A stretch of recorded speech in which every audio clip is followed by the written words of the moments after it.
Hello, I'm Nancy Barrow, and I'm the engagement manager and podcast host for Connecticut Paid Leave. And this is a new interview series called 5 Minutes of Impact, short but powerful conversations with Connecticut Changemakers. And our changemaker today is Janet Stolfi Alfano.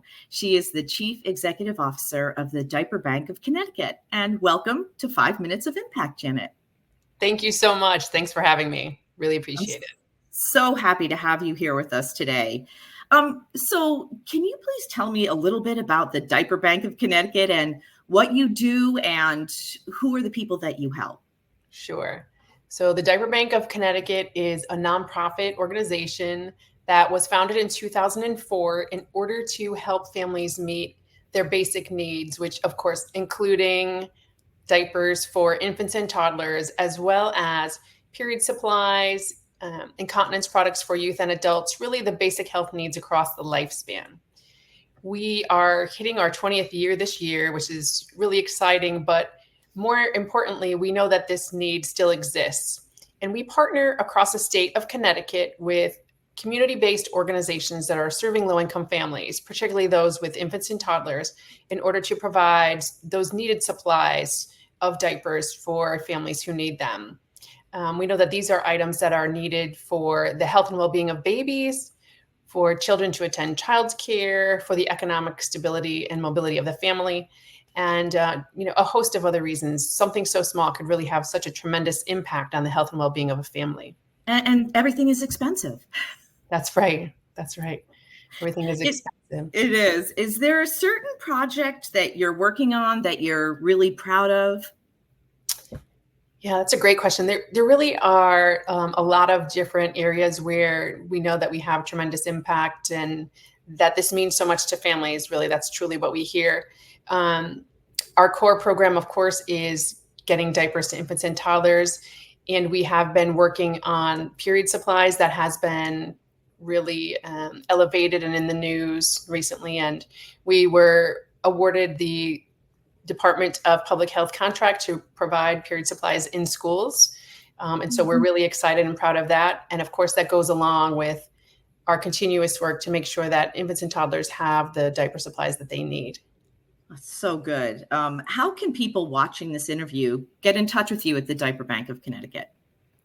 The best is to check out our website, thediaperbank.org, and contact us. We have the website, there are a phone number. You can look to see who our member partners are across the state of Connecticut if you are interested in seeing if you need supplies. But there are also ways to get engaged and involved as someone who cares about your neighbors and the people in Connecticut. If you are interested in hosting, say, a diaper drive or a supply drive for period supplies or incontinence products, there are a number of ways to get involved in the work of our organization, because we know that this need is everywhere in the state, and that someone that has this need, and you could be helping out a neighbor. It's such a simple thing, but they really need these products.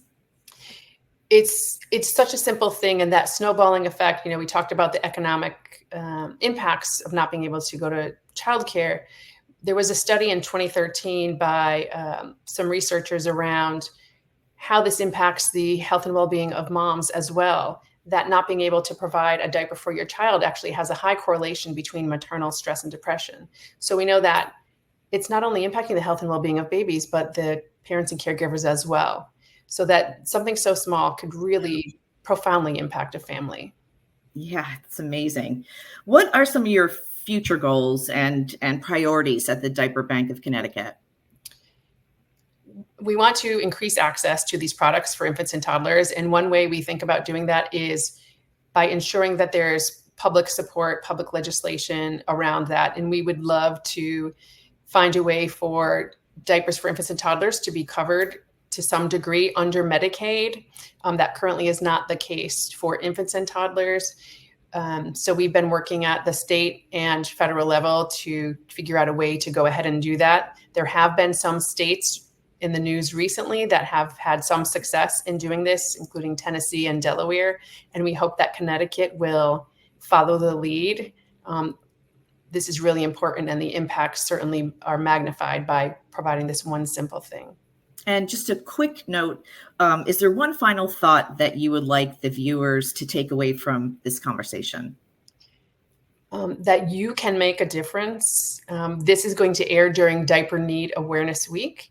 And however you can help is truly appreciated, whether it's supporting with donations of monetary or product drive, talking to your legislator, talking to your neighbor, understanding that this could be impacting someone that you know. So however you can help is truly appreciated.